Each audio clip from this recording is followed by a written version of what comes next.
Hurricane season is officially over, but is there still something to be monitoring this first week in December? Your forecast across the Caribbean and the Bahamas starts right now. This is Meteo Mundo. Hi friends, Rusty back here at Meteo Mundo. We're your home for Caribbean weather, and it's great to see you on a Monday. Yes, I'm back home, back in the studio after spending last week traveling for the Thanksgiving holiday. Appreciate all the well wishes. Hope you guys had a great week. Obviously, try to keep you up to date as much as I possibly could. But now that I'm back in the studio, ripping and raring to get going here as we kick off December. Coming up in this video, we still have a lot to talk about. We'll kind of recap what happened at the end of the hurricane season. We'll look ahead to some active weather across our area this week with a lot of wind and very high sea conditions. As always, I love to hear from you guys, especially because I didn't post every day last week. So you got to let me know what's been going on in your area, what the weather has been like. If you just want to say hi, really appreciate that. We'll get started. You're taking a look at the enhanced satellite imagery, the live lightning data, and a lot of wind coming into our area, which has really elevated sea conditions through a lot of the Bahamas and the Caribbean over the weekend and on this Monday. You've got two fronts that are right next to each other with an area of low pressure trying to develop. You're going to have gale conditions from Bermuda all the way back down to the eastern side of the Bahamas and the Turks and the Caicos. We're going to have some extremely strong winds there. We also have some ripping winds and high sea conditions in portions of the Lesser Antilles, some strong winds in the portions of central side of the Caribbean, and then we have a lot of rain still developing here across portions of Central America and the western side of the Caribbean in general. But obviously this time of the year, now that we're pushing into early December, we are starting to see these mid-latitude cold fronts beginning to work their way farther off towards the south. So the red that you see on this water vapor imagery is the drier air, and that's now entrenched itself through most of the Bahamas, especially the central northwest side of the Bahamas, Walker's Key, Freeport, Lucaya, Grand Bahama, Nassau, New Providence, on over towards the Abacos and Cat Island and Eleuthera and Andros, back down towards the Acklands. Now there is still a little bit of moisture back into the southeast Bahamas and the Turks and the Caicos, and these are the areas that could actually get some more rain over the next several days, but the entire area will be prone to some extremely strong winds. We've got a near gale warning in effect for the Bahamas to go along with a small craft advisory. Now, speaking of some of that moisture, it is beginning to stream into the far southeast side of Cuba and into portions of Hispaniola, Haiti, and the Dominican Republic. And again, it's not just rain. There's even a few showers and a couple of lightning strikes just west of Santiago de los Caballeros, there just to the south of Puerto Plata in the Dominican Republic. Again, it's not widespread for today, but we are starting to see some moisture kind of return and bend back towards the east, which is allowing a few showers and storms to develop there. Same thing into the southeast sides of Cuba as well, near Santiago de Cuba. We take a look at the water vapor imagery, and again, you'll see that the cutoff of the moisture-laden air is right over the Cayman Islands. So we really haven't had any rain today over the Cayman Islands. A few areas of cloud coverage here, but this is another area where they are currently under a small craft warning. I've written them all down. Obviously, the government's used some different terminology, but the bottom line is that there's really rough sea conditions in a lot of our area. It's been quiet for my friends in Jamaica for today. There's some moisture just offshore. Can't rule out a shower trying to hit the southern coastline near the Hayes area or Treasure Beach, maybe even towards Kingston, but the majority of the island should remain dry as we push through the remainder of this Monday. But we're going to try and get some of this moisture off to the south to stream back up to the north and to the east. Been a relatively quiet day over Puerto Rico and portions of the U.S. and British Virgin Islands as well. This is the visible satellite imagery. Now, we've had a few showers and storms work their way to the western sides of Puerto Rico a little bit earlier this afternoon. You can see that there back towards the Uti Alto area, just south of Aguadilla, towards Mayaguez. We had a little blow up of showers there near San Sebastian, which worked their way back off the coastline. Otherwise, it's been relatively quiet. There's been a couple of spotty, lighter showers here and there, but a relatively comfortable day. Same situation for our friends here in most of the Lesser Antilles, Anguilla, St. Martin, St. Bart's, Antigua, Barbuda, St. Kitts and Nevis, St. Eustatius as well. Going to bring back on the visible satellite imagery here. And again, we've had a couple of passing showers. It's been more about the high surf conditions and the sea conditions there for Antigua, Barbuda, and Anguilla. You guys are under a high surf advisory as we speak. So again, really rough sea conditions there. And this has been the story for Guadeloupe, Dominica, Martinique as well. Barbados is under a small craft advisory and a high surf advisory as well. Winds are really beginning to freshen up despite the fact we haven't had a lot of rain in this area for today. Do you want to speak about some wind? Look at Grenada, on the southern side of Grenada, as this little bit of rain came through. And again, not rain for the entire island, but you can see that cloud coverage rolling through. They ripped up a 40-mile-an-hour wind there, so some pretty strong winds. And the same situation for Trinidad and Tobago as well. Mainly a dry day, but again, can't rule out a brief passing shower here with a little bit of that low-level cloud coverage coming in. So it's just been, sparse, to say the least. But we've had some active weather here. ABC Islands have been pretty quiet for today as well. Let me go back over to the visible satellite imagery, just picking up these low clouds a little bit better than the infrared at this point in time. But relatively fair conditions, but extremely strong winds have been the story. Now you get back into the Southwest Caribbean, and this is where we continue to see some extremely active weather. Again, last week, this was the area that could have possibly churned up Tropical Storm Tony. Didn't happen, never happened. We didn't get a low-level center, and it doesn't look like we're going to get one. But as I've mentioned in the videos over the last week, it doesn't mean we're not going to have active weather here. This is a huge complex of showers and storms. That's a fair amount of lightning for early December with some strong wind gusts. So for Panama and Costa Rica, the coastal communities of Nicaragua and Honduras, it's going to get wet again, and it's stayed wet in some areas with some excessive rainfall. Can't rule out some flood issues in these areas as we go through the week. Some of this moisture is streaming back to the northern sides of coastal Honduras towards the Bay Islands. We're getting some breezy conditions, the southern sides of Quintana Roo, portions of Belize and Guatemala. And to show you that, this is video from today from Guanaja there on the northern coastline of Honduras, one of the Bay Islands. Jennifer Mendoza sent this in, and again, you can just see that really fresh wind. They are coming in through the palms right along the beach line. Very high sea conditions in that area. For Belize, you guys are under small craft caution. Again, there's just a lot of different small craft advisories, small craft warnings, gale conditions, something like that, but just churned up conditions there along the coast of Guanaja. Appreciate Jennifer sitting in that video through her cousin Selena, so appreciate you guys doing that. And again, want to keep that coming. Let's keep that going. Send me those pictures and videos so I can show them here on our videos. MyMediaMundo@gmail.com is the easiest way to do that. MyMediaMundo@gmail.com. As we get into the forecast, thank you so much for taking a quick second and liking this video and subscribing to the channel as well. I also want to take a quick minute because during this last week, a lot of you have asked me in the comments, Rusty, is this it? Are you done until the beginning of the next hurricane season? What are you doing for the off season? It reminds me that the majority of the subscribers, the majority of the viewers like you, weren't subscribers last December, right? It's a great sign of our growth here at Media Mundo. And so I want to bring it back to the fact that I'm not going anywhere. I'm going to continue to provide you regular video updates during our quote unquote off season, or, not the actual official hurricane season. We still have a lot of active weather in the Caribbean and the Bahamas. I want to keep you guys up to date. Just do me a favor. Keep watching. Keep liking. If you haven't subscribed, keep subscribing. We got to keep the view count up. We got to keep the growth going. So I appreciate you guys helping me out here in the quote unquote off season. But again, we know there are going to be some active weather here. Appreciate you guys finding ways to support the channel via our memberships. Those are still open, the super things, and you can find links in the description below to the PayPal and the Venmo if you'd like to support the channel that way as well. But again, not going anywhere, except I just took myself off camera. So that's kind of hilarious. I took myself off camera, but I'm not going anywhere as far as these videos go. So let's get into what's going to be happening here. Again, hurricane season is officially over, right? It ended November 30th, but that doesn't mean we can't have off-season activity.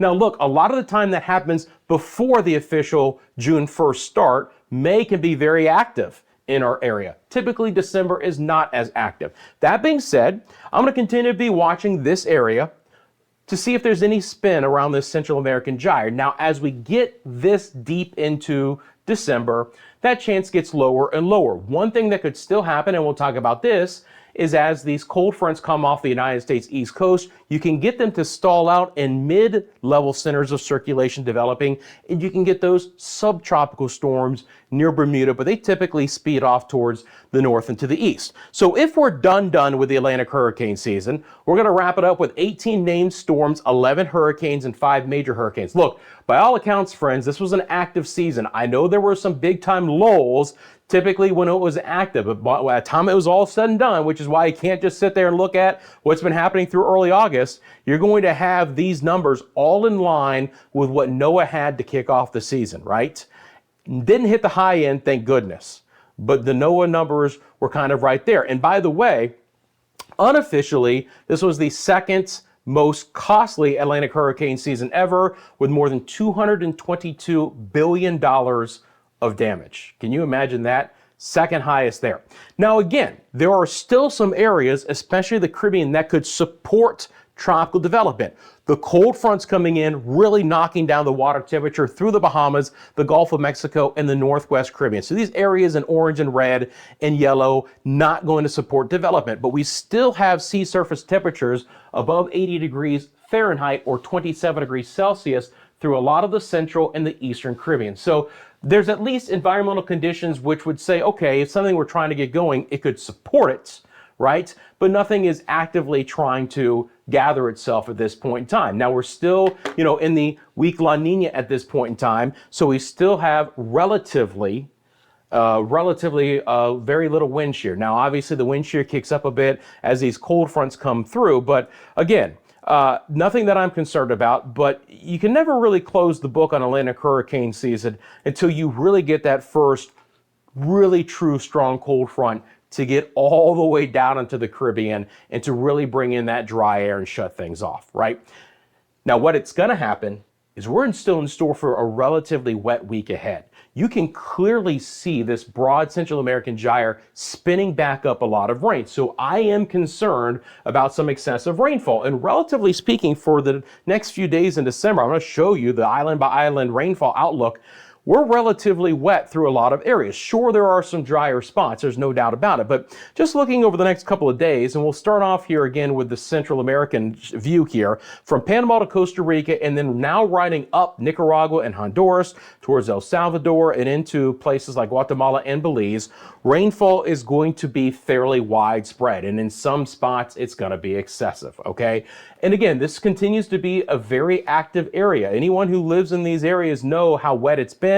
Some of us have dried out a bit, especially in Quintana Roo, but that's going to change. You can see that rainfall beginning to work its way back north. Now again, there's a very broad spin to this. I don't see anything that's of concern. What's very interesting is that some of the models are actually picking up on a mid-level spin here in the Gulf of Mexico, kind of starting early next week. That's something I'll be monitoring. But again, these are all very fringe, systems, if you will, right? Nothing that I'm too concerned about, but they could be moisture-laden air, and that could bring a lot of rain. Not expecting a lot of rain in the Bahamas. Again, gale conditions, extremely strong winds, yes. A lot of rainfall, no. Some areas that I do expect there to be some decent rain are the far southeast Bahamas, the Turks of the Caicos, the southeast sides of Cuba, portions of Haiti and the Dominican Republic, places like Punta Cana and Santo Domingo in store for some decent rain chances over the next several days.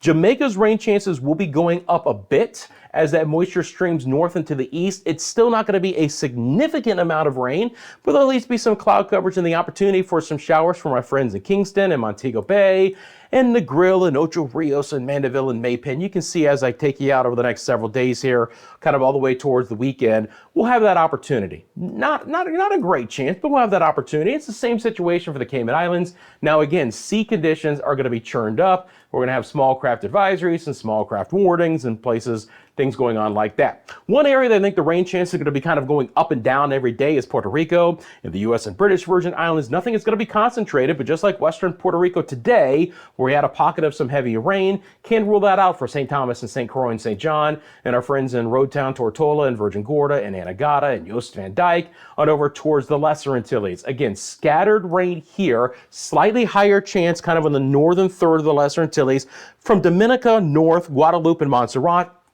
Antigua and Barbuda, and Anguilla and St. Kitts and Nevis and St. Bart's. First of all, again, high surf, high seas, passing showers, and some pretty strong winds. Now, all of that is going to be true for the southern 2/3 as well, but the rain chances might be a little bit lower to begin. Now, eventually towards, let's say, Friday and Saturday, I think we're going to get a little bit more moisture coming back in with our easterlies, which will bring a little bit better chance for rain Martinique South, St. Lucia, St. Vincent and the Grenadines, Barbados, Trinidad and Tobago as well. And you can see some of that rain moving back into the area here. But again, sea conditions will be elevated. Nueva Esparta should see some scattered showers. Our friends in the ABC Islands, I think your best chance for rain will probably be on Wednesday. And then we'll probably see a little bit drier air coming back in on Thursday. But passing showers are possible in some of these areas. If we take a look at the wind vectors, which again, and I'm just going to bring this down a couple of days here. I only need to look at a couple of days. And then let me just bring these vector fields into an area, a size that you guys can just more easily see. Again, this is just kind of the broad wind field near the surface. First of all, excuse me, you're going to see a lot of purples and pinks. Those are winds sustained over 20 knots, okay? That's a really fresh wind through most of our area. You also get a really strong northeast wind coming back into the northwest side of the Caribbean. So again, you're talking about elevating your sea conditions here for the majority of the area. Notice the winds will be out of the east. So you're talking about the exposed waters of the Bahamas and the Turks and the Caicos there in the Atlantic to have some really, really strong winds. That's why we have the near gale warnings. But a lot of our area is just in store for some really strong easterlies at this point in time. But you also notice that they're fairly uniform winds. I mean, obviously these cold fronts coming in will turn the winds out of the north from time to time. Bermuda's going to see a little bit more in the way of some twists there, but everything is relatively uniform as far as going off towards the east. So just to kind of highlight that, if I take this vorticity product and I bring it out again a little bit longer in time, this of course is not surface-based winds, but it is the spin in the atmosphere as a composite in the lower levels. And again, you can clearly see the effects of this front. Now, one thing I want to point out here, actually there's two things I want to point out. First of all, again, you can still see that there's some inherent spin over Central America with the Central American gyre. Considering we're now into early December, it's not as much of a threat to bring anything tropical, but when you still have inherent lift in the atmosphere, you have to keep an eye on that. Not just for any weak tropical development, but just for excessive rainfall potential as well. And you can see that we still have that spin here in the Southwest Caribbean, and it's relatively persistent. There are waves of spin that continue to develop here. The other thing that you can get in early December is you can get these boundaries, these cold fronts to come into the Western Atlantic and then stall and then get mid-level rotation to develop and to produce those subtropical systems. And that's something I'll be monitoring as well. Now remember, subtropical systems still get names. So we can't completely shut off, the fact that in December we could get a named storm. But it's certainly not what we would see in the heart of hurricane season. So let's break down your island by island rain chance. What do you say? Again, Northwest Bahamas, Grand Bahama, our friends in Nassau, New Providence, very low in chance for showers. Slightly better chance tomorrow for the central and especially the southeast Bahamas. Look, the far southeast Bahamas will kind of be more at 40% for tomorrow, like the Turks and Caicos, and then scattered to isolated Wednesday, Thursday. Cuba's rain chances around a 40% chance, best chance on the eastern side of the island. Cayman Islands still relatively dry the next few days. Belize City's rain chances are going back up. 40% tomorrow, up to a 50 on Wednesday and Thursday, and I'll be watching out for the potential for some excessive rainfall in a couple of spots. Cancun and Cozumel, again, should be relatively quiet. Eventually, that moisture tries to move to the north, but that far north, there's a little bit drier air to kind of undercut some of that rain. Again, not expecting a ton of rain in Jamaica through Thursday. Rain chances could improve slightly Friday and into the weekend. For the Dominican Republic, 40% chance tomorrow, 50 Wednesday, Thursday. For Puerto Rico, it's a 50% chance tomorrow, 20 Wednesday, 40 on Thursday, okay? So low in the action on Wednesday and then back up higher on Thursday. Same thing for the U.S. and British Virgin Islands. Bermuda's rain chances are relatively weak, but again, high wind conditions there, near gale conditions. Anguilla, St. Kitts and Nevis, 40% chance tomorrow and Wednesday, 30% chance on Thursday. Same thing for Antigua and Barbuda, Montserrat, 30% chance the next few days. Most of these areas are going to bobble back and forth between 30 and 40%, okay? Slightly better chance, as I said, Dominica North, St. Lucia, St. Vincent, and the Grenadines, about a 30% chance each day. Not a lot of rain, Barbados and Grenada tomorrow. Back to an isolated chance Wednesday, Thursday, but a lot of wind, which means very high sea conditions, so watch out for that. Trinidad and Tobago, scattered to isolated rain, but again, still some pockets of heavier downpours. Suriname and Guyana, scattered to isolated as well. Not a lot of rain the next few days in Nueva Esparta. ABC Islands with the best chance for rain on Wednesday at a 40% chance, and then on Thursday, we're back down to a 30% chance. Looking at our wave heights, again, this is going to be a big issue in a lot of areas. There's just going to be a lot of, lighter blue and into the green. That's 6, 7, 8, 9 to 10 foot waves. And that's just a lot of green on the map, guys. And again, Western Atlantic, Bermuda, the Bahamas, the Turks and Caicos, a lot of the eastern side of the Caribbean as far as moving into the Lesser Antilles with our easterlies, and then again, the western side of the Caribbean. Look at that big blow up there. Just a lot of wind. Means a lot of wave action. Could mean a lot of rain as well. Take a look at the European rainfall totals. It's clear to see the effects of our cold fronts and where the moisture is being trapped or locked into this time of the year. Obviously, for now, most of the Bahamas and Cuba and Quintana Roo is relatively dry, but the butt up to that moisture-laden air is right here. And look at the excessive rain that the European model brings along the Caribbean coastline of Central America. Friends, the maximum on this map is over 20 inches of rain. That's a little bit inland, but we could still see for portions of Panama and Costa Rica some extremely excessive rainfall. I am concerned about this, and that goes all the way to the northern coastline of Honduras, La Ceiba, San Pedro Sula, the Bay Islands, southern sides of Guatemala. Areas that got a lot of rain from Sarah, again, could be inundated. And that moisture streams north and east, so Jamaica and southeast sides of Cuba and the Turks and Caicos, and portions of the Dominican Republic and Haiti have the best chance for more higher rainfall totals, and then lower amounts back into the Lesser Antilles. If we take a look at it from the GFS, so I just showed you the European model. This is the GFS. Do you see how this lines up very nicely on both models, right? So two completely separate models, our global models, but basically very similar rainfall totals. And again, let me be clear. This is where I don't want to just lightly skirt over this. This is a lot of rain that could develop here. Again, we're talking about just in the next 5 days, maybe nearly a foot of rain or over 10 inches of rain at least. It's over 250 millimeters in some of these spots. And you can just follow the coastline of Honduras, back down into Nicaragua, back down into Costa Rica, and into Panama for some of these excessive rainfall totals, right? But with the motion kind of going north and west, it's taking the higher totals back up that way, okay? Again, some of the areas that could get a little bit more rain, notice that the model favors the northeast sides of Jamaica for a few inches of rain there. Still some scattered showers out west, but a big gradient from west to east. And then that moisture streams back again into portions of Cuba and into the southeast Bahamas, Turks and Caicos, and then portions of the northern sides of Haiti and the Dominican Republic. Areas for the best rainfall as far as higher totals. And then you get into the Lesser Antilles, and it's really just kind of scattered, who could get some decent rainfall. Again, not a lot in the way of excessive rainfall here, but pockets of heavier rain. So you get the idea that the moisture really develops here, spreads north and east, and in our far northwest sides, we're relatively dry over the next 5 days, excluding a few isolated showers. Friends, I appreciate you guys. Thanks again for tuning in. Instagram, TikTok, X, Facebook. You can find Meteo Mundo in all those social media platforms. You want to send me a picture or video, as I've already mentioned, mymetiomundo@gmail.com. As always, you have a specific question about the forecast, feel free to drop it in the comments section below. And while you're down there, again, thank you for liking and subscribing. It is ever more important in this quote-unquote off-season to continue the growth here at Meteo Mundo. I appreciate you guys. I'll be back soon with the latest forecast across your area. Until then, you have a great rest of your Monday, and I'll see you soon right here at Meteo Mundo.